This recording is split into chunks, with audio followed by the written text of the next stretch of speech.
ఈ రోజు మనం గ్రో ఐపీఓ గురించి మాట్లాడుకుందాం. గ్రో ఐపీఓలో మనం ఇన్వెస్ట్మెంట్ చేయాలా వద్దా అండ్ నేను పర్సనల్ గా అప్లై చేస్తున్నాను లేదా అని కూడా తెలుసుకుందాం. ఇక్కడ మీరు ఏ ఐపీఓలో అయినా సరే ఇన్వెస్ట్మెంట్ చేసేటప్పుడు మన మైండ్ లో పెట్టుకోవాల్సిన 3 స్టెప్స్. ఒకటి, అది ప్రాఫిట్ మేకింగ్ కంపెనీయా కాదా అని చెక్ చేసుకోవాలి. Grow is a profit making company.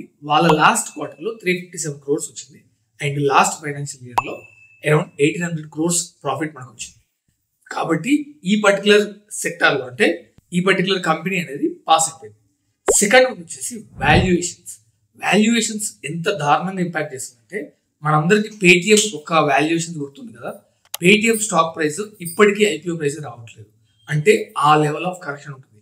ఇప్పుడు సేమ్ అదే ప్రాసెస్ తోని సేమ్ అదే మైండ్ సెట్ తో వస్తుంది లెన్స్కార్ట్ ఐపీఓ.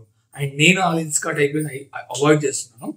మీరు వాల్యుయేషన్స్ ఒకవేళ బాగుంది అనుకుంటే డెఫినెట్ గా అలాంటి వాటిలో ఇన్వెస్ట్మెంట్ చేయొచ్చు.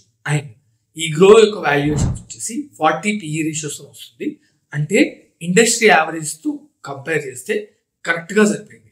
నార్మల్ గా ఇండస్ట్రీ హైయెస్ట్ వచ్చేసి 89 ఉంది, ఇండస్ట్రీ లోయెస్ట్ వచ్చేసి 37 ఉంది, బట్ యావరేజ్ మనకు 40 వరకు ఈ ఐపీఓ మనకు వస్తుంది. అండ్ థర్డ్ వన్ ఒకటి గుర్తుపెట్టుకోండి, ఏదైనా అప్లై చేసేటప్పుడు లాంగ్ టర్మ్ అనేది మన మైండ్ లో ఉండాలి. అండ్ ఈ పర్టికులర్ ఇండస్ట్రీ వచ్చేసి హైలీ కాంపిటేటివ్ ఇండస్ట్రీ.